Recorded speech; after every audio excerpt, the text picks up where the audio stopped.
actually এটা কি এটা হ্যাজার্ড আচ্ছা হ্যাজার্ড আছে এখানে হচ্ছে ইন্ডিকেটর সুইচ কোয়ালিটি অনেক ভালো হর্ন একটা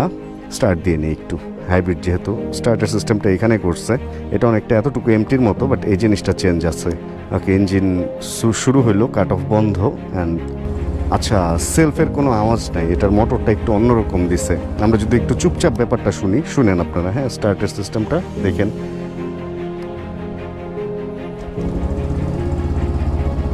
কোনো সেলফ যে চলছে এরকম কোনো ব্যাপার স্যাপার ছিল না অ্যান্ড হাইব্রিডের স্পেশাল কোনো ফাংশন বা কোনো কিছু আছে কিনা এখানে ট্রিপ দেখাইতেছে উপরেরটা দিলে ডান পাশেরটা দিলে মিউজিকও বাজানো যায় মানে কি মিউজিকও চলে volume up volume down and music কীভাবে চালায় চলেন তো দেখি মিউজিকের ব্যাপারটা কি গান টান বাজে উঠবে নাকি আবার সম্ভবত ব্লুটুথ কানেক্টিভিটিতে গান শোনা যাবে বা এরকম কিছু এটা দিয়ে পেছনে আসে অ্যান্ড যেহেতু সাদা হয়ে জ্বলছে হয়তো